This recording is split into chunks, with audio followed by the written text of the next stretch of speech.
ಮನುಷ್ಯನಲ್ಲಿರ್ತಕ್ಕಂಥ ಬಯಕೆ, ಮನುಷ್ಯನಲ್ಲಿರ್ತಕ್ಕಂಥ ಕನಸು, ಮನುಷ್ಯನಿಗಿರ್ತಕ್ಕಂಥ ಆಸಕ್ತಿ ಅವನನ್ನು ತಾನು ಏನಾಗ್ತಾನೋ ಅದನ್ನು ಮಾಡುತ್ತೆ.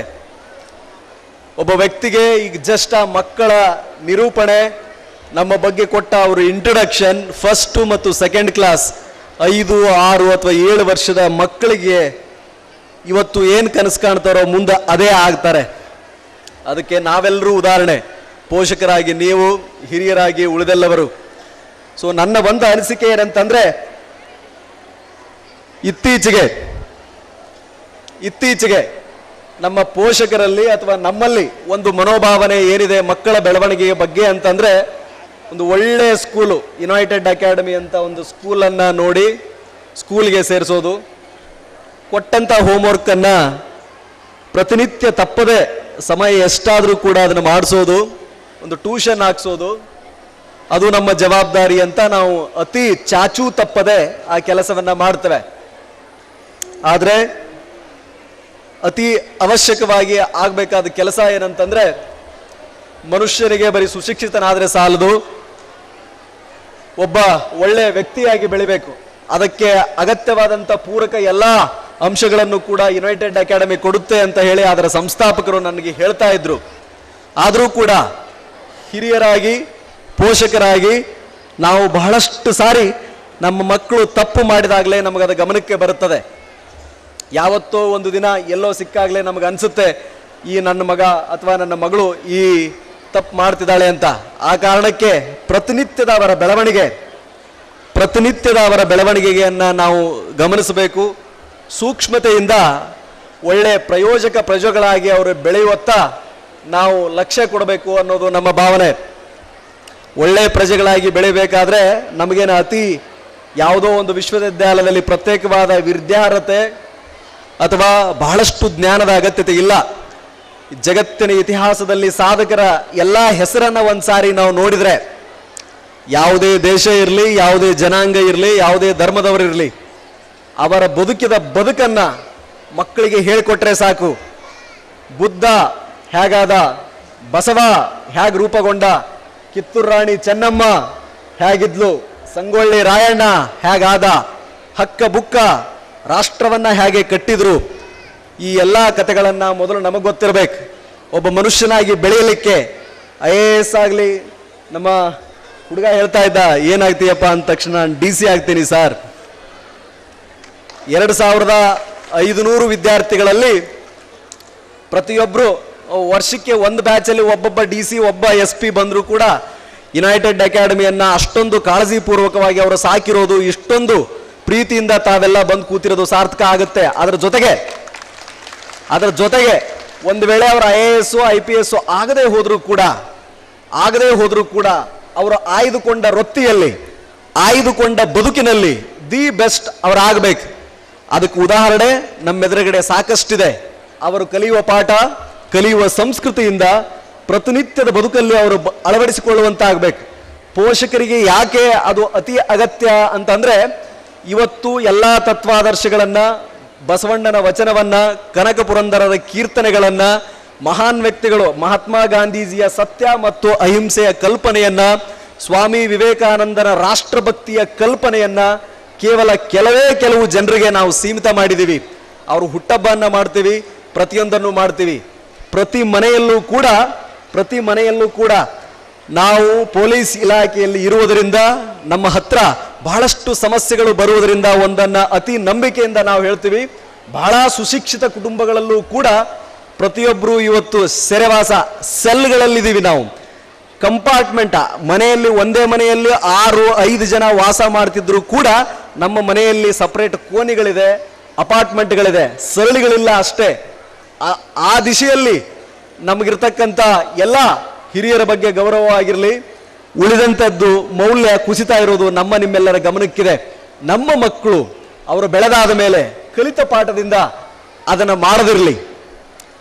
ದಿ ಬೆಸ್ಟ್ ಸಾಫ್ಟ್ವೇರ್ ಇಂಜಿನಿಯರ್ ಆಗಿ, ಫಾರಿನ್ ರಿಟರ್ನ್ ಆಗಿ ಬಂದ ಮೇಲೆ ಸ್ವಂತ ತಂದೆ ತಾಯಿಗಳಿಗೆ ನಾವು ಮರ್ಯಾದೆಯನ್ನು ಕೊಡದೆ ಹೋದರೆ ಪಡೆದ ಶಿಕ್ಷಣ, ಅಮೆರಿಕದ ಉದ್ಯೋಗ ವ್ಯರ್ಥ. ಒಂದು ವೇಳೆ IAS, IPS ಆಗಿಬಿಟ್ಟು AC ಅಥವಾ ನಮಗೆ ಕೊಟ್ಟಿರ್ತಕ್ಕಂಥ ಕಾರು ಬಂಗ್ಲೆದಲ್ಲಿ ನಾವು ಇದ್ದೂ ಕೂಡ ಕಟ್ಟ ಕಡೆಯ ಮನುಷ್ಯನಿಗೆ ಯಾವ ಉದ್ದೇಶಕ್ಕಾಗಿ ನಾವು ನೌಕರಿಗೆ ಸೇರಿದೆವೋ ಅದನ್ನ ಮರೆತು ಬಡವರ ಬಗ್ಗೆ ಅನುಕಂಪ, ಕನಿಕರ, ನಿರ್ಗತಿಕರ ಬಗ್ಗೆ, ಹಿಂದುಳಿದವರ ಬಗ್ಗೆ ನನಗೆ ಒಂದು ವೇಳೆ ಅಂತಃಕರಣ ಅಥವಾ ಕಾಳಜಿ ಇರದೆ ಹೋಗಿದ್ರೆ ನಾನು IAS IPS ಆಗಿದ್ದು ವ್ಯರ್ಥ. ಅಷ್ಟೇ ಅಲ್ಲ, ಇಲ್ಲಿಂದ ಶಿಕ್ಷಣ ಪಡೆದವರೆಲ್ಲ ಮುಂದೆ ಒಂದು ವೇಳೆ ದೊಡ್ಡ ಬಿಸಿನೆಸ್ ಮ್ಯಾನ್, ಅತ್ಯುತ್ತಮ ವ್ಯಾಪಾರಸ್ಥರಾದ ಮೇಲೂ ಕೂಡ ತಾನು ಗಳಿಸಿದ ಹಣದಲ್ಲಿ ಅಗತ್ಯವಿರುವವರಿಗೆ ಕೈ ಎತ್ತಿ ಕೊಡ್ತಕ್ಕಂಥ ದಾನದ ಗುಣ ಬರದೇ ಹೋದರೆ ಅವರು ಎಷ್ಟೇ ಅತ್ಯುತ್ತಮ ಪ್ರಖ್ಯಾತ ಹೊಂದಿದ ಉದ್ಯಮಿಯಾದರೂ ಕೂಡ ಅದು ವ್ಯರ್ಥ. ಸೊ ಆ ಕಾರಣಕ್ಕೆ ಪಡೆದ ಶಿಕ್ಷಣ, ಕಲಿತ ತತ್ವ, ಒಳ್ಳೆಯ ಅಂಶಗಳನ್ನು ಪ್ರತಿನಿತ್ಯ ಬಳಸುವಂತಾಗಲಿ. ನಮಗೆ ಕುವೆಂಪು ಎಷ್ಟು ಜನರಿಗೆ ಗೊತ್ತಿಲ್ಲ, ರಾಷ್ಟ್ರಕವಿ ಎಲ್ಲರಿಗೂ ಗೊತ್ತು. ಮಹಾತ್ಮ ಗಾಂಧಿ ಎಷ್ಟು ಜನರಿಗೆ ಗೊತ್ತಿಲ್ಲ, ನಮ್ಮೆಲ್ಲರಿಗೂ ಗೊತ್ತು. ಸೊ ಸ್ವಾಮಿ ವಿವೇಕಾನಂದ ಎಷ್ಟು ಜನರಿಗೆ ಗೊತ್ತಿಲ್ಲ, ಎಲ್ಲರಿಗೂ ಗೊತ್ತು. ತ್ಯಾಗ ಮಾಡುವುದನ್ನ, ದೇಶ ಪ್ರೇಮವನ್ನ, ಪ್ರತಿಯೊಂದನ್ನು ಕೂಡ ಕೆಲವು ಜನ, ಅದು ಕೇವಲ ಸೈನಿಕರಿಗೆ ಮಾತ್ರ ಸೀಮಿತ, ಗುಂಡು ತಿನ್ನೋದು ಅಂದ್ರೆ ಪೊಲೀಸರಿಗೆ ಮಾತ್ರ ಸೀಮಿತ ಅಂತ ನಾವು ಅನ್ಕೊಳ್ತೀವಿ. ಯಾವ ನಾಗರಿಕ ಇವತ್ತು ಮಲ್ಲಿಕಾರ್ಜುನ್ ಬಂಡೆ ಅಂತ ಹೇಳಿ ಒಬ್ಬ PSI ನನ್ನ ಜೊತೆ ಕೆಲಸ ಮಾಡಿದವರು ಸಾವು ಬದುಕಿನ ಮಧ್ಯೆ ಹೈದರಾಬಾದಲ್ಲಿ ತಲೆಗೆ ಬುಲೆಟ್ ತಗಲಿದೆ, ಬಿದ್ದಿದ್ದಾರೆ. ಪೊಲೀಸ್ ಇಲಾಖೆ ಬಗ್ಗೆ ಬಹಳಷ್ಟು ಆರೋಪ ಇದೆ. ಅದಕ್ಕೋಸ್ಕರ ನಾನು ಹೇಳ್ತಾ ಇದ್ದೀನಿ, ಯಾವ ಒಬ್ಬ ಸಾಮಾನ್ಯ ವ್ಯಕ್ತಿ ಸಮಾಜವನ್ನ ಸುಸ್ಥಿತಿಯಲ್ಲಿಡಲಿಕ್ಕೆ ಗುಂಡು ತಿಂತಾರೆ, ತಿನ್ನೋರಿಬ್ರೆ, ಗಡಿಯಲ್ಲಿ ಸೈನಿಕ, ನಾಡಲ್ಲಿ ಪೊಲೀಸ್. ಸೊ ಆ ಕಾರಣಕ್ಕೆ ಸೇವಾ ಮನೋಭಾವ ಅನ್ನೋದು ಮಕ್ಕಳನ್ನ ಬೆಳೆಸಬೇಕಾದ್ರೆ, ಒಂದು ವೇಳೆ ಮಹಾತ್ಮ ಗಾಂಧೀಜಿಯ ಹೋಮ್ವರ್ಕ್ ಅನ್ನ ನೀವು ಅವ್ರಿಗೆ ಮಾಡಿಕೊಟ್ಟಾದ್ರೆ ಮರುದಿನದಿಂದ ಮಹಾತ್ಮ ಗಾಂಧೀಜಿಯ ಕೆಲವು ಅಂಶಗಳಾದರೂ ನಮ್ಮ ಮಕ್ಕಳಲ್ಲಿ ನಾವು ನೋಡುವಂತಾಗಬೇಕು. ಕಳಬೇಡ, ಕೊಲಬೇಡ, ಹುಸಿಯ ನುಡಿಯಲು ಬೇಡ ಅನ್ನೋ ಬಸವಣ್ಣನ ವಚನವನ್ನ ಮಗು ಹೇಳಿದ್ದೇ ಆದ್ರೆ ಅದನ್ನ ತನ್ನ ಪ್ರತಿನಿತ್ಯದ ಅಂಶದಲ್ಲಿ, ಪ್ರತಿನಿತ್ಯದ ಬದುಕಲ್ಲಿ ಮಗುಗೆ ಅದನ್ನ ಸ್ಪಷ್ಟವಾಗಿ ಹೇಳಿಕೊಟ್ಟು ಅದನ್ನ ಪಾಲಿಸುವಂತೆ ನಾವು ಮಾಡಬೇಕು. ನಮ್ಮ ಸಂಸ್ಕೃತಿ ಇರ್ತಕ್ಕಂಥ ಇತಿಹಾಸವನ್ನ ಅವರು ಓದಬೇಕಾದ್ರೆ ಕೇವಲ ಅಂಕಗಳಿಕೆ ಅಷ್ಟೇ ಅಲ್ಲ, ಹೋಮ್ವರ್ಕ್ ಮಾಡಲಿಕ್ಕೆ ಅಲ್ಲ, ಆ ಚರಿತ್ರೆಗಳನ್ನ ಅವರಿಗೆ ಕಲಿಸುವ ಉದ್ದೇಶ, ಅವರೆಲ್ಲರಿಗೂ ಆ ಪಾಠವನ್ನ ಇಟ್ಟಿರುವ ಉದ್ದೇಶ, ಮಹಾತ್ಮ ಗಾಂಧೀಜಿಯ ಬದುಕನ್ನ ಅವರಿಗೆ ಹೇಳಿಕೊಡುವ ಉದ್ದೇಶ, ಸ್ವಾಮಿ ವಿವೇಕಾನಂದನ ಜೀವನ ಚರಿತ್ರೆಯನ್ನ, ಅವರ ರಾಷ್ಟ್ರ ಕಲ್ಪನೆಯನ್ನ ಹೇಳುವ ಉದ್ದೇಶ, ಅದೆಲ್ಲ ಅವರೂ ಕೂಡ ಅವರಂತೆ ಆಗಲಿ, ರಾಷ್ಟ್ರಕ್ಕೋಸ್ಕರ, ತಾವು ಬೆಳೆದ ನಾಡಿಗೋಸ್ಕರ ಅದೇ ದಿಶೆಯಲ್ಲಿ ಕಾಣಿಕೆಗಳನ್ನ ಕೊಡಲಿ, ಹಾಗೆ ಕನಸನ್ನ ಕಾಣಲಿ, ಅವರಲ್ಲೂ ಇವರೊಬ್ಬರ ಆಗಲಿ ಅಂತ. ಕೇವಲ ಅಂಕ ಗಳಿಕೆಗಲ್ಲ, ಬಾಹ್ಯಾಟ್ ಮಾಡ್ಲಿಕ್ಕಲ್ಲ, ಭಾಷಣವನ್ನ ಮಾಡ್ಲಿಕ್ಕಲ್ಲ. ಸೊ ಆ ದೃಷ್ಟಿಯಿಂದ ಅರೆಹಳ್ಳಿಯಲ್ಲಿ ಒಂದು ಘಟನೆ ರಿಪೋರ್ಟ್ ಆಗಿದೆ. 2 ದಿವಸದ ಯಾರಾದರೂ ಪತ್ರಿಕಾ ಮಿತ್ರರಿದ್ರೆ ನಿಮ್ಗೆ ಗೊತ್ತಾಗುತ್ತೆ. ಒಬ್ಬ 14 ವರ್ಷದ ಹುಡುಗಿ ವಿಷ ಕುಡಿದ್ಲು. 14 ವರ್ಷದ 9ನೇ ತರಗತಿಯಲ್ಲಿ ಓದ್ತಕ್ಕಂಥ ಮಲ್ನಾಡ್ ಶಾಲೆಯಲ್ಲಿ ಓದ್ತಕ್ಕಂಥ ಹುಡುಗಿ ಪತ್ರಿಕೆಯಲ್ಲಿ ಬಂದಿದೆ, ವಿಷ ಕುಡಿದ್ಲು. ನನ್ನ ಒಂದೇ ಒಂದು ಪ್ರಶ್ನೆ ಎಲ್ಲ ಪೋಷಕರಿಗೂ ಶಿಕ್ಷಕರಿಗೂ, ನಾವು ಈ ಕೊಡುವ ಶಿಕ್ಷಣದಿಂದ ಯಾರು ಉದ್ಯೋಗ ತಗೊಳ್ತಾರೋ ಬಿಡ್ತಾರೋ ಅದು ಸೆಕೆಂಡ್ರಿ.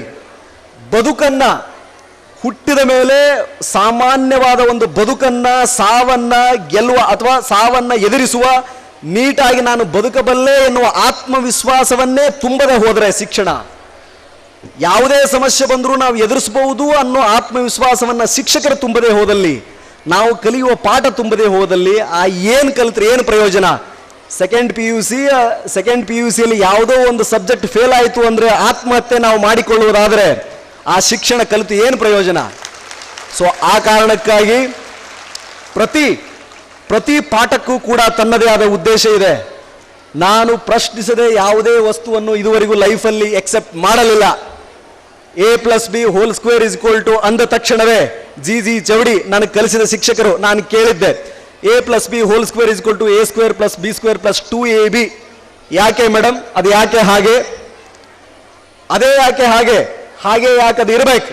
ಆ ಸೂತ್ರ E = mc². ನನಗೆ ಬಿಡಿಸಿ ಹೇಳಿ. ಐನ್ಸ್ಟೀನ್ಗೆ ಅದನ್ನ ಅವನು ಕಂಡು ಹಿಡ್ದ ಅನ್ನೋದಾದರೆ, ಗುರುತ್ವಾಕರ್ಷಣೆಯನ್ನ ಅವರು ಕಂಡು ಹಿಡಿದ್ರು ಅನ್ನೋದಾದರೆ, ಐಸಾಕ್ ನ್ಯೂಟನ್ ಅದು ಹೇಗೆ ಕಂಡು ಹಿಡ್ದ? ಅವನಿಗೆ ಕೊಟ್ಟ ಶಿಕ್ಷಣ ಹೇಗಿತ್ತು? ಒಂದು ನೊಬೆಲ್ ಪ್ರಶಸ್ತಿಯನ್ನ ಮೇಡಮ್ ಕ್ಯೂರಿ ತಗೊಂಡ್ರು ಅಂದ್ರೆ ಅದು ನೊಬೆಲ್ ಪ್ರಶಸ್ತಿ ಅಂದ್ರೆ ಏನು, ಅನ್ವೇಷಣೆ ಅಂದ್ರೆ ಏನು, ಸಂಶೋಧನೆ ಅಂದ್ರೆ ಏನು ಅಂತ ಪ್ರಶ್ನೆ ಮಾಡ್ತಿದ್ವಿ. ಯಾವಾಗ ಪ್ರಶ್ನಿಸುವ ಗುಣ ಪೋಷಕರಲ್ಲಿ ಪ್ರಥಮವಾಗಿ ವಿದ್ಯಾರ್ಥಿಗಳಲ್ಲಿ ಬರುತ್ತೋ ಹೇಳಿಕೊಡುವ ಪ್ರತಿಪಾಠವನ್ನ, ಚರಿತ್ರೆಯನ್ನ, ಇದನ್ನ ನಾನು ನಿನಗೆ ಹೇಳುವ ಉದ್ದೇಶ ಇದು. ಇವರ ಬದುಕದ ಹಾದಿ ಹೀಗಿತ್ತು, ಆ ಕಾರಣಕ್ಕಾಗಿ ನೀನೂ ಹೀಗೆ ಬದುಕಲಿ ಅನ್ನೋದು ನನ್ನ ಕನಸು, ನೀನೂ ಕೂಡ ಹೀಗಾಗಲಿ ಅನ್ನೋದು ನನ್ನ ಆಸೆ ಅನ್ನೋ ಪ್ರತಿ ಒಂದೊಂದು ಪಾಠ, ಒಂದು ಒಳ್ಳೆಯ ಗುಣವನ್ನ ಪ್ರತಿ ದಿವಸ ಒಂದೊಂದು ಹೇಳಿದ್ದಾದ್ರೆ ಮಗು ನಾವು ಕಂಡಂತೆ ಆಗುತ್ತೆ. ನಾವು ಏನು ಆಸೆ ಇಟ್ಕೊಳ್ತೀವೋ, ಏನು ಕನಸನ್ನ ಕಾಣ್ತೀವೋ ಹಾಗಾಗುತ್ತೆ. ಒಂದು ಸಾರಿ ಇತಿಹಾಸ ಅಂತ ಪದೇ ಪದೇ ನಾನು ಯಾಕೆ ಹೇಳ್ತೀನಿ ಪೋಷಕರಿಗೆ ಅಂದ್ರೆ, ಇತಿಹಾಸ ಅಥವಾ ಜಗತ್ತಿನ ಇತಿಹಾಸ ಅನ್ನೋದು ಕೆಲವು ಬೆರಳೆಣಿಕೆಯ ಸಾಧಕ ವ್ಯಕ್ತಿಗಳ ಇತಿಹಾಸ ಅದು. ಐನ್ಸ್ಟೀನ್ನ ಕಾಲಕ್ಕೆ ಸಾವಿರಾರು ಜನ ಬದುಕಿದ್ರು, ಮಹಾತ್ಮ ಗಾಂಧೀಜಿಯವರ ಕಾಲಕ್ಕೆ ಸಾವಿರಾರು ಜನ ಬದುಕಿದ್ರು, ಮಹಾತ್ಮ ಗೌತಮ್ ಬುದ್ಧನ ಕಾಲಕ್ಕೆ ಸಾವಿರಾರು ಜನ ಬದುಕಿದ್ರು, ಬಸವಣ್ಣನ ಕಾಲಕ್ಕೆ ಸಾವಿರಾರು ಜನ ಬದುಕಿದ್ರು. ಕೇವಲ ಅವರ ಹೆಸರು ಮಾತ್ರ ಯಾಕಿದೆ? ಇತಿಹಾಸ ಗೌರವಿಸುವುದು ಸಾಧಕರನ್ನ.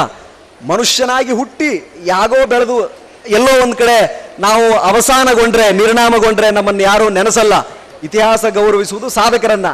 ಅದಕ್ಕೆ ದೊಡ್ಡ ಅನ್ವೇಷಣೆ ಬೇಕಾಗಿಲ್ಲ. ಇರತಕ್ಕಂಥ ಒಳ್ಳೆ ಗುಣಗಳನ್ನ ಸರಿಯಾಗಿ ಹೇಳಿಕೊಟ್ರೆ ಸಾಕು, ಅದಾಗುತ್ತೆ. ಸೊ ಆ ಕಾರಣಕ್ಕೆ ಪೋಷಕರ ಬಹುದೊಡ್ಡ ಜವಾಬ್ದಾರಿ ಮಕ್ಕಳ ಬೆಳವಣಿಗೆಯನ್ನ, ತನ್ನನ್ನ ಸ್ಪಷ್ಟ ನಿರ್ಧಾರವನ್ನ ಮಗು ತಾನು ತೆಗೆದುಕೊಂಡ ಕೆಲ ನಿರ್ಧಾರಗಳಿಂದ ನಿಮ್ಗೆ ಅನಿಸ್ಬೇಕು, ಹೌದು ಇವತ್ತು ಅವನು ಸಶಕ್ತನಾದ, ಪ್ರಯೋಜಕನಾದ, ನಾಗರಿಕನಾದ, ಸತ್ಪ್ರಜೆಯಾದ ಅನ್ನುವವರೆಗೂ ಕೂಡ ಅವರ ಬೆಳವಣಿಗೆಯನ್ನ ಗಮನಿಸುವುದು ಅತಿ ಅನಿವಾರ್ಯ. ಅದರ್ವೈಸ್ ಏನಾಗುತ್ತೆ, ಯಾವತ್ತೋ ಒಂದು ದಿವಸ ಎಲ್ಲೋ ಭದ್ರಾವತಿಯಲ್ಲಿ ಹೋಗಿ ಆತ್ಮಹತ್ಯೆ ಮಾಡ್ಕೊಂಡ ಮೇಲೆ ಗೊತ್ತಾಗುತ್ತೆ ಅವನು ಕ್ರಿಕೆಟ್ ಬೆಟ್ಟಿಂಗ್ಗೆ ಎಡಿಕ್ಟ್ ಆಗಿದ್ದ ಅಂತ ಹೇಳಿ. ಯಾವತ್ತೋ ಒಂದು ದಿವಸ ಸ್ಕೂಲ್ಗೆ ಹೋದ ಮಗಳು ಹೋದಾಗ ಗೊತ್ತಾಗುತ್ತೆ ಯಾರ್ದೋ ಜೊತೆ ಅಫೇರ್ ಇತ್ತು, ಪೊಲೀಸ್ ಸ್ಟೇಷನ್ ಬಂದು ಕಂಪ್ಲೇಂಟ್ ಮಾಡಬೇಕಾಗತ್ತೆ. ಸೊ ಆ ಕಾರಣಕ್ಕೆ ಯಾವತ್ತೋ ಒಂದು ದಿವಸ ಎಲ್ಲೋ ಒಂದು ಟ್ರಿಬಲ್ ರೈಡಿಂಗ್ ಹೋದಾಗ ಆಕ್ಸಿಡೆಂಟ್ ಆದಾಗ ಗೊತ್ತಾಗುತ್ತೆ ನನ್ನ ಮಗ ಈ ಅಭ್ಯಾಸವನ್ನು ಬೆಳೆಸ್ಕೊಂಡಿದ್ದ ಅಂತ. ಹಾಗಾಗುವ ಮೊದಲು ಪ್ರತಿಯೊಂದು ಹಂತಕ್ಕೆ ಒಂದು ಮನುಷ್ಯ ಇವತ್ತು ಕೆಡಬೇಕಾದ್ರೆ, ಸ್ಪೆಷಲಿ ಈ ಮೊಬೈಲ್ ಇಂಟರ್ನೆಟ್ ಬಂದ ಮೇಲೆ ಮಕ್ಕಳು ನಮ್ಮ ಕೈಯಲ್ಲಿಲ್ಲ. Because they are expose to this Orkut, Google, YouTube, everything is available. ಒಂದು ಕ್ಲಿಕ್ ಮಾಡಿದರೆ ಸಾಕು 16,000 ಪೇಜ್ಗಳು, 16,000 ವೆಬ್ಸೈಟ್ಗಳು ಓಪನ್ ಆಗುತ್ತೆ. ಇವತ್ತು 8 ವರ್ಷದ ಒಂದು ವಿಡಿಯೋ ಪಾರ್ಲರ್ ಸಾಕು ಕೆಡಬೇಕು ಅಂದ್ರೆ. ಆ ಕಾರಣಕ್ಕೆ ಬೆಳೆಯುವ ಹಂತದಲ್ಲಿ ಯಾವ ರೀತಿ ಕೃಷಿ ಮಾಡ್ತೀವೋ, ಬರೀ ಬೀಜವನ್ನು ಬಿತ್ತಿ ಹಾಗೆ ಬಿಟ್ಬಿಡ್ತಾನ ರೈತ? ಬಿಡಲ್ಲ. ಬಿತ್ತಿದ ಬೆಳೆ ಮಳೆ ಆಯ್ತಲ್ಲೋ, ಮಳೆ ಆದ್ಮೇಲೆ ಆ ಬಿತ್ತಿದ ಬೀಜ ಜೊತೆಗೆ ಅನವಶ್ಯಕವಾದ ಕಸನೂ ಬೆಳೆಯುತ್ತೆ. ಆ ಕಸವನ್ನ ಗುರುತಿಸಿ ಹೊರತೆಗೆಯುವ ಕೆಲಸ ಆಗಬೇಕು. ಬೆಳೆದಾದ್ಮೇಲೆ ಇನ್ನೇನು ಫಲ ಕೊಡುತ್ತೆ ಅಂದ ತಕ್ಷಣ ಕ್ರಿಮಿಕೀಟಗಳು ಬರ್ತವೆ, ಅದಕ್ಕೆ ಔಷಧಿ ಸಿಂಪಡಿಸಬೇಕು. ಔಷಧಿ ಸಿಂಪಡಿಸಿ ಕಳ್ಳಕಾಕರಿಂದ, ಗಾಗಿಯಿಂದ, ಕೂಬಿಯಿಂದ, ಆ ಯಾವ್ದಾವುದೋ ದನಕರುಗಳಿಂದ ಬೆಳೆಯನ್ನು ರಕ್ಷಿಸಬೇಕು. ರಕ್ಷಿಸಿದಾದ್ಮೇಲೆ ಫಲ ಬರುತ್ತೆ. ಹಾಗೆ ಮಕ್ಕಳನ್ನ ಬೆಳೆಸುವುದು ಅನ್ನೋದು ಕೂಡ ಒಂದು ಕೃಷಿ ಇದ್ದಾಗೆ. ಅವರನ್ನ ಕಸದಿಂದ ರಕ್ಷಿಸಬೇಕು, ಈ ಕ್ರಿಮಿಕೀಟಗಳಿಂದ ರಕ್ಷಿಸಬೇಕು, ಕಳ್ಳಕಾಕರಿಂದ ರಕ್ಷಿಸಬೇಕು, ದನಕರುಗಳಿಂದ ರಕ್ಷಿಸಬೇಕು, ಕಾಡು ಪ್ರಾಣಿಗಳಿಂದ ರಕ್ಷಿಸಬೇಕು. ಅಂದಾಗ ಒಂದು ಫಲವತ್ತಾದ ಕೃಷಿಯನ್ನ ಪೋಷಕರು ಮಾಡಿದಂತಾಗುತ್ತೆ. ಆ ಕಾರಣಕ್ಕೆ ಯಾಕೆ ಒತ್ತಿ ಹೇಳ್ತಿದ್ದೀನಿ ಅಂತಂದ್ರೆ, ಇತ್ತೀಚೆಗೆ ಹೆಣ್ಣು ಮಕ್ಕಳ ಮೇಲೆ, ಅದು ಅಪ್ರಾಪ್ತ ವಯಸ್ಕರ ಮೇಲೆ ಆಗುತ್ತಿರ್ತಕ್ಕಂಥ ದೌರ್ಜನ್ಯ, ಅತ್ಯಾಚಾರಗಳು ಹೆಚ್ಚಾಗ್ತಿದೆ. ಅದಕ್ಕೆ ನೇರವಾಗಿ ನಾವೇ ಹೊಣೆಗಾರರು, ಬೇರೆ ಯಾರೂ ಅಲ್ಲ. ಅವನು ಕ್ರಿಮಿನಲ್ಲು, ಮೆಂಟಲ್ ಇದ್ದ, ಅವನು ಅಟ್ಯಾಕ್ ಮಾಡಿದ, no, we should take responsibility. ಅವನು ಯಾರ್ದೋ ಒಬ್ಬ ಮಗ, ಅವನು ಯಾರ್ದೋ ನೆರೆಹೊರೆಯಲ್ಲಿ ವಾಸವಾಗಿದ್ದ, ಸರಿಯಾದ ಶಿಕ್ಷಣ ಸಿಗದೆ ಹೋದಲ್ಲಿ, ಸರಿಯಾದ ಸ್ಕೂಲಿಂಗ್ ಸಿಗದೆ ಹೋದಲ್ಲಿ, ಸರಿಯಾದ ಬುದ್ಧಿ ಮಾತು ಹೇಳ್ತಕ್ಕಂಥ ತಂದೆ ತಾಯಿಗಳು ಸಿಗದೆ ಹೋದಲ್ಲಿ ಅಂತ ಅಪ್ರಯೋಜಕರಾಗ್ತಾರೆ. ಪ್ರಯೋಜಕರ ಬದಲು ನಮಗೆ ದೇಶವನ್ನ ಕಟ್ಟುವ ಮಕ್ಕಳಾಗ್ತಾರೋ ಬಿಡ್ತಾರೋ, ಈ ದೇಶಕ್ಕೆ ಬಹುದೊಡ್ಡ ಕಾಣಿಕೆಯನ್ನ ಹೆಸರು ತರ್ತಕ್ಕಂಥ ವ್ಯಕ್ತಿಗಳನ್ನ ಮಕ್ಕಳು ಆಗ್ತಾರೋ ಬಿಡ್ತಾರೋ, ಬಟ್ ತಂದೆ ತಾಯಿಗಳಿಗೆ, ನಾವು ಬೆಳೆದಿರ್ತಕ್ಕಂಥ ಊರಿಗೆ, ಮೊಹಲ್ಲಾಗೆ, ಜಿಲ್ಲೆಗೆ, ರಾಜ್ಯಕ್ಕೆ ಕೆಟ್ಟ ಹೆಸರು ತರ್ತಕ್ಕಂಥ ಮಕ್ಕಳು ಆಗದಿರಲಿ. ತನ್ನ ಹಕ್ಕು ಮತ್ತು ತನ್ನ ಆತ್ಮಗೌರವದೊಂದಿಗೆ ಪರರ, ನನ್ನ ಜೊತೆಗಿರುವವರ, ಗೆಳೆಯರ, ನೆರೆಹೊರೆಯವರ, ಅನ್ಯ ಜಾತಿಯ, ಅನ್ಯ ಧರ್ಮದ ವ್ಯಕ್ತಿಗಳ ಗೌರವವನ್ನು ಕಾಪಾಡುವಂಥ ವ್ಯಕ್ತಿಗಳು ನಮ್ಮ ಮಕ್ಕಳು ಆಗಲಿ ಅನ್ನೋದು ಬಹುದೊಡ್ಡ ಉದ್ದೇಶ. ಇವತ್ತು ಐ ಆಲ್ವೇಸ್ ಕೋಟ್ ಇಟ್, ಪ್ರತಿ ಸಾರಿ ಹೇಳ್ತೀನಿ, ನಾವು ನಮ್ಮ ಮಕ್ಕಳನ್ನ ಬೇರೆ ಮಕ್ಕಳ ಜೊತೆ ಕಂಪೇರ್ ಮಾಡ್ತೀವಿ ಪರ್ಸೆಂಟೇಜ್ ಮೇಲೆ, ಅಥವಾ ಈ ಔಪಚಾರಿಕ ಪರೀಕ್ಷೆಗಳ ಆಧಾರದ ಮೇಲೆ ನಾವು ಅವರನ್ನ ಅಳಿತೀವಿ. ಇವನು ಜಾಣ ಅಲ್ಲ ಅಂತ ಕರಿತೀವಿ. It is wrong. ಅದು ತಪ್ಪು. ಪಾಕಿಸ್ತಾನದಲ್ಲೇ ಆದ ದಂಗೆಯಿಂದ ಓಡಲಿಕ್ಕೆ ಪ್ರಾರಂಭ ಮಾಡಿದ ಒಬ್ಬ ವ್ಯಕ್ತಿ ಒಲಿಂಪಿಕ್ನಲ್ಲಿ ಮೆಡಲ್ ತಗೊಂಬಂದ ಓಟದಲ್ಲಿ. ಅವನಿಗೇನು ಅದ್ಭುತ ಜ್ಞಾನವಿರಲಿಲ್ಲ. ಸೊ ಯಾವುದೋ ಒಂದು ಮೂಲೆಯಲ್ಲಿ ಕಲ್ಲೆಸೆಯ ಒಬ್ಬ ಹುಡುಗ ಇದ್ರೂ ಕೂಡ ನಾಳೆ ಪದಕವನ್ನು ತರ್ತಕ್ಕಂಥ ಕೆಪಾಸಿಟಿ ಇರುತ್ತೆ. Each child is unique. ಪ್ರತಿ ಮಗುವಲ್ಲೂ ಕೂಡ ಒಂದು ಪ್ರತಿಭೆ ಇರುತ್ತೆ. ಆ ಪ್ರತಿಭೆ ಅನ್ನೋದು ಇಂಗ್ಲಿಷ್ನಲ್ಲಿ ಮಾತಾಡಿದ್ರೇನೆ ಅವನು ಜಾಣ ಅಂತಲ್ಲ, 95 ಅಥವಾ A+ ಗ್ರೇಡ್ ತಗೊಂಡ್ಬಂದ್ರೇನೆ ಅವನು ಜಾಣ ಅಂತ ಅಲ್ಲ, ಸರ್ಕಾರಿ ನೌಕರಿಯನ್ನ ಅವನು ಗಳಿಸಿದ್ರೇನೆ ಅವನು ಜಾಣ ಅಂತ ಅಲ್ಲ. ಒಂದು ವೇಳೆ ನಾಳೆ ಎಲ್ಲ ಹೋಟೆಲ್ ಇಂಡಸ್ಟ್ರಿಗಳು, ಹೋಟೆಲ್ ಮಾಲೀಕರು, ಅಲ್ಲಿರ್ತಕ್ಕಂಥ ಕ್ಲೀನರ್ಗಳು, ಸಪ್ಲೈಯರ್ಗಳು ಇವತ್ತಿಂದ ನಾವು ನಮ್ಮ ವೃತ್ತಿಯನ್ನು ತ್ಯಜಿಸ್ತೀವಿ ಅಂದ್ರೆ ನಾವೇನ್ ಮಾಡ್ಲಿಕ್ಕೆ ಸಾಧ್ಯ ಆಗುತ್ತೆ? ಚಪ್ಪಲಿ ಮಾಡ್ತಕ್ಕಂಥ ವ್ಯಕ್ತಿಗಳೆಲ್ಲ ನಾಳೆ ನಾವು ಇವತ್ತಿಂದ ಚಪ್ಪಲಿ ಮಾಡಲ್ಲ, ಟೇಲರಿಂಗ್ ಹೊಲಿತಕ್ಕಂಥ ವ್ಯಕ್ತಿಗಳು ಇವತ್ತಿಂದ ನಾವು ಇನ್ಫೀರಿಯಾರಿಟಿ ಅನ್ನೋದಾದ್ರೆ ಹೊಲಿಯಲ್ಲ ಅಂದ್ರೆ ನಾವು ಹಾಗೆ ಅಡ್ಡಾಡ್ಬೇಕಾಗತ್ತೆ. ರೈತ, ನಾನು ಬೆಳೆದ ಬೆಳೆಗೆ ಸರಿಯಾದ ಬೆಲೆ ಇಲ್ಲ, ನೀವೆಲ್ಲ ಅಲ್ಲಿ ಕೂತ್ಕೊಂಡು ಅಡ್ಮಿನಿಸ್ಟ್ರೇಷನ್ ನಡೆಸ್ತೀರಾ, ನಾನು ಬೆಳೆಯಲ್ಲ ಅಂದ್ರೆ ನಾವು ಏನು ಊಟ ಮಾಡೋದು? ಸೊ ಆ ಕಾರಣಕ್ಕೆ ಕಾಯಕವೇ ಕೈಲಾಸ. ಪ್ರತಿ ವೃತ್ತಿಗೂ ತನ್ನ ವೃತ್ತಿ ಗೌರವವಿದೆ. ಪ್ರತಿಯೊಬ್ಬರನ್ನು ಕೂಡ ಗೌರವಿಸುವ ಗುಣ ನಮ್ಮಲ್ಲಿ ಬರಬೇಕು. ಸೊ ಆ ಕಾರಣಕ್ಕೆ ಅದು ಬೆಳೆದಾಗ ಅದು ಪೋಷಕರಲ್ಲಿರ್ಬೇಕು. It is not necessary that my kid should speak fluent English. ಅದಲ್ಲ, ನಾನು ಪಕ್ಕಾ ಕನ್ನಡ ಮೀಡಿಯಂ. ನಿಮ್ಗೆ ಗೊತ್ತಿದೆಯೋ ಇಲ್ವೋ, 8 ಕಿಲೋಮೀಟರ್ ಓಡ್ತಾ ಇದ್ದೆ ಹೈಸ್ಕೂಲ್ಗೆ. 8 kilometre I use to run. Neelgonda ಅನ್ನೋ ಸಣ್ಣ ಹಳ್ಳಿ, ಕುಮಾರವ್ಯಾಸ ಬರೆದ ವೀರನಾರಾಯಣನ ಊರು ನನ್ನೂರು. ಪಕ್ಕಾ BA ವರೆಗೂ ಓದಿದ್ದು ಕನ್ನಡ ಮೀಡಿಯಂನಲ್ಲೇ, UPSC ಮಾತ್ರ ಬರೆದಿದ್ದು ಇಂಗ್ಲಿಷ್ನಲ್ಲಿ. ಸೊ ನನ್ನ ಹತ್ರ ಇದ್ದದ್ದು ಒಂದೇ ಒಂದು ಅಸ್ತ್ರ, ನನ್ನ ಹತ್ರ ಕಳ್ಕೊಳ್ಳಿಕ್ಕೇನು ಇರಲಿಲ್ಲ, ಎಲ್ಲ ಪಡೆಯಲಿಕ್ಕೆ ಅನ್ನೋ ಒಂದು ಹುಂಬು ಧೈರ್ಯ. ಈ ಜಗತ್ತಿನಲ್ಲಿ ನನಗೇನಾದರೂ ಇದ್ರೆ ಅದು ಪಡೆಯಲಿಕ್ಕೆ. I have nothing to lose. ನನಗೆ ಕಳೆದುಕೊಳ್ಳಲಿಕ್ಕೆ ಅನ್ನೋದಕ್ಕೆ ನನ್ನ ಹತ್ರ ಏನು ಇಲ್ಲ. If it all there is any chances it is to gain. So ಹಾಗೆ ಅತಿ ಸಣ್ಣ ಅವತ್ತೇ ಇಂಟರ್ವ್ಯೂಗೋಸ್ಕರ UPSC ಇಂಟರ್ವ್ಯೂ ಅಂತಂದ್ರೆ ಸಾಮಾನ್ಯ ಇರಲ್ಲ. ನಾನು ಬರೆದಾಗ 15 ಲಕ್ಷ ಜನ ನನ್ನ ಜೊತೆ ಬರೆದವರು. IPS ಆದದ್ದು ಕೇವಲ 100 ಜನ. ನಿರ್ಭಯ್ ಶರ್ಮಾ ಅಂತ ಇಂಟರ್ವ್ಯೂ ಬೋರ್ಡ್. ಲಾಸ್ಟ್ ಕೊನೆ ಮಾತು ಹೇಳಿ ಮುಗಿಸ್ತೇನೆ. ಸೊ ಅಲ್ಲಿ ಹೋದಾಗ ಒಂದು ಕಾಕಿ ಒಳ್ಳೆ ವೈಟ್ ಶರ್ಟು ಬ್ಲ್ಯಾಕ್ ಪ್ಯಾಂಟ್ ಹಾಕ್ಕೊಂಡು ಒಂದು ನನ್ನ ಫ್ರೆಂಡಿನ ರೂಮ್ ಪಾರ್ಟ್ನರ್ನ ಶೂ ಹಾಕೊಂಡು ನಾನು ಒಳಗಡೆ ಎಂಟ್ರಿ ಆದಾಗ ಬರೋಬ್ಬರಿ ಅರ್ಧ ಗಂಟೆಗಳ ಇಂಟರ್ವ್ಯೂ ಆಯಿತು. ಏನೇನೋ ಕೇಳಿದ್ರು ನನ್ನದೇ ಧಾಟಿಯಲ್ಲಿ. ನನ್ನ ಅಪ್ಪಟ ದೇಶಿ ಪ್ರತಿಭೆ, ನನ್ನ ಹಿನ್ನೆಲೆ, ಸಂಸ್ಕೃತಿ, ದೇಶ, ಚರಿತ್ರೆಯನ್ನು ಓದ್ಕೊಂಡಿದ್ದೀನಿ, ಮಹಾನ್ ವ್ಯಕ್ತಿಗಳ ಬದುಕನ್ನು ತಿಳ್ಕೊಂಡಿದ್ದೀನಿ. ಎಲ್ಲ ಉತ್ತರಿಸಿದಾದ ಮೇಲೆ ಕೊನೆಯ ಪ್ರಶ್ನೆ ನನಗಿದ್ದಿದ್ದು, Ravi, if I don't select you this time will you not feel bad? ನಾನು ನಿನ್ನನ್ನು ಈ ಸಾರಿ UPSCಗೆ ಸೆಲೆಕ್ಷನ್ ಮಾಡದೆ ಹೋದ್ರೆ ನಿನಗೆ ಬೇಜಾರಾಗಲ್ವಾ? ಸರ್, ಒಂದೇ ಒಂದು ಕಾರಣಕ್ಕೆ ನನಗೆ ಬೇಜಾರಾಗುತ್ತೆ. What is that? ಏನದು? Sir, I will feel bad that my country will lose 1 year valuable service of mine. However, next time I will be topper. ನನ್ನ ದೇಶ ನನ್ನ 1 ವರ್ಷದ ಅತ್ಯುತ್ತಮ ಸೇವೆಯನ್ನು ಕಳೆದುಕೊಂಡು ಬಿಡುತ್ತಲ್ಲ ಅಂತ ನನಗೆ ಬಹಳ ನೋವಾಗುತ್ತೆ. ಆದರೆ ನೆಕ್ಸ್ಟ್ ಟೈಮ್ ನಾನೇ ಟಾಪರ್ ಇರ್ತೀನಿ ಅಂತ ಹೇಳಿ ಬಂದಿದ್ವಿ. ಆ ಧೈರ್ಯ ಬರಲಿಕ್ಕೆ ಕಾರಣ ಇವತ್ತಿಗೂ ಆ ಧೈರ್ಯ ಇರಲಿಕ್ಕೆ ಕಾರಣ ಒಂದೇ ಒಂದು, ನಾವು ಬೆಳೆದಿದ್ದು ಪಕ್ಕ ಅಪ್ಪಟ ಗ್ರಾಮೀಣ ಪ್ರದೇಶ. ನಾನು ಪ್ರತಿ ಸಾರಿ ಸ್ವಾಮಿ ವಿವೇಕಾನಂದನ ಬಗ್ಗೆ ಕೇಳಿದಾಗ, ಅವನ ಬಗ್ಗೆ ಓದಿದಾಗ ಆಶ್ಚರ್ಯವಾಗುತ್ತೆ. ನನ್ನಂತೆ ದೇಹದಾರಿಯಾಗಿ ಹುಟ್ಟಿದ ಒಬ್ಬ ವ್ಯಕ್ತಿ ಹೀಗೆ ಬದುಕಿದನ.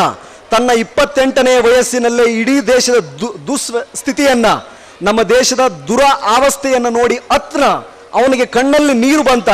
ಹಾಗಾಗಿ ಇಷ್ಟೊಂದು ಸಂದೇಶವನ್ನು ಅವನು ಕೊಟ್ಟನ ಅಂತ ನನಗನ್ಸುತ್ತೆ. ಒಬ್ಬ ವ್ಯಕ್ತಿ, ಮಹಾತ್ಮ ಗೌತಮ ಬುದ್ಧ ರಾಜಕುಮಾರನಾಗಿದ್ದವನು ಕೇವಲ 4 ಘಟನೆಗಳನ್ನು ನೋಡಿ ತನ್ನ ಎಲ್ಲ ಸುಖವನ್ನು ತ್ಯಜಿಸಿ ಒಬ್ಬ ಧರ್ಮ ಗುರುವಾದ್ನ. ಅದು ಹೇಗೆ ಸಾಧ್ಯ? ನಾನೂ ಬಹಳಷ್ಟು ಸಾರಿ ಪ್ರಯತ್ನ ಮಾಡ್ತೀನಲ್ಲ.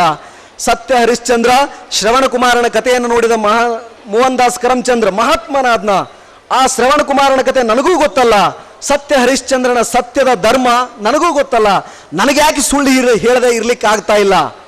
ಈ ದೇಶದ ಎಲ್ಲ ಸಮಸ್ಯೆಗಳನ್ನು ಕಂಡು ಕೂಡ ಅಷ್ಟೊಂದು ಕಣ್ಣಲ್ಲಿ ನೀರು ನನಗೆ ಇವತ್ತಿಗೂ ಯಾಕೆ ಬರ್ತಾ ಇಲ್ಲ?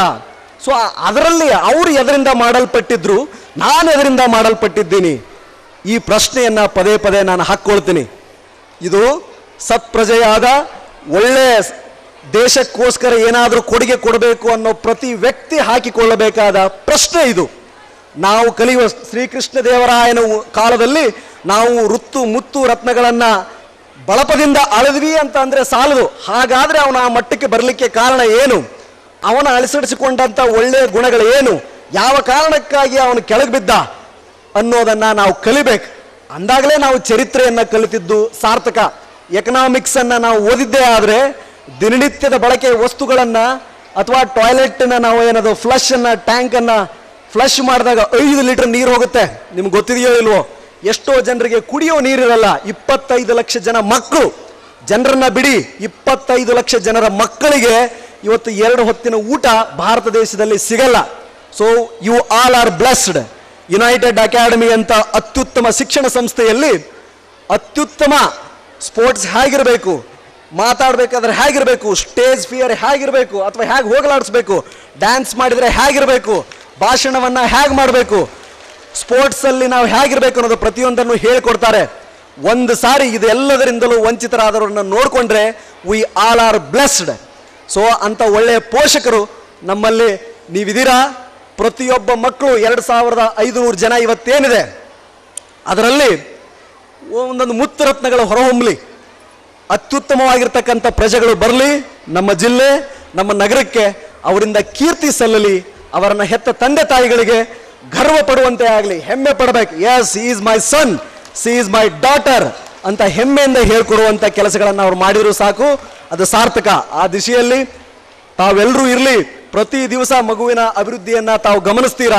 ಒಂದು ಒಳ್ಳೆಯ ಕತೆ, ಒಬ್ಬ ಒಳ್ಳೆಯ ವ್ಯಕ್ತಿಯ ಚರಿತ್ರೆಯನ್ನು ಪ್ರತಿ ದಿವಸ ತಾವು ಹೇಳ್ತೀರಾ. ಪ್ರತಿ ದಿವಸ ತಮ್ಮ ಮಗು ಮಾಡುವ ಚಟುವಟಿಕೆಯನ್ನು ಗಮನಿಸ್ತೀರಾ. ಅಸತ್ಯವನ್ನು ಅವನು ಆಡದಿರುವಂತೆ ನೀವು ನೋಡ್ಕೊಳ್ತೀರಾ. ಯಾವುದೇ ಕೆಟ್ಟ ದುರಭ್ಯಾಸ ಅವರಿಗೆ ಬಾರದಂತೆ ನಿಮ್ಮ ಎಲ್ಲ ಮಕ್ಕಳನ್ನು ಸಂರಕ್ಷಿಸ್ತೀರಾ. ಒಳ್ಳೆಯ ಪ್ರಯೋಜಕ ಪ್ರಜೆಗಳನ್ನು ತಾವು ಕೊಡ್ತೀರಾ ಅನ್ನೋ ಆಶ್ವಾಸನೆಯೊಂದಿಗೆ ಅಥವಾ ಹಾಗೆ ಮಾಡ್ತೀರಾ ಅನ್ನೋ ನಂಬಿಕೆಯೊಂದಿಗೆ ನನ್ನನ್ನು ಇಲ್ಲೇ ಕರೆಸಿ ನನ್ನ 2 ಅನಿಸಿಕೆಗಳನ್ನು ಹಂಚಿಕೊಳ್ಳಿಕ್ಕೆ ಅವಕಾಶ ಮಾಡಿಕೊಟ್ಟ ಎಲ್ಲರಿಗೂ ವಂದಿಸ್ತೇನೆ. ಧನ್ಯವಾದ. ನಮಸ್ತೆ.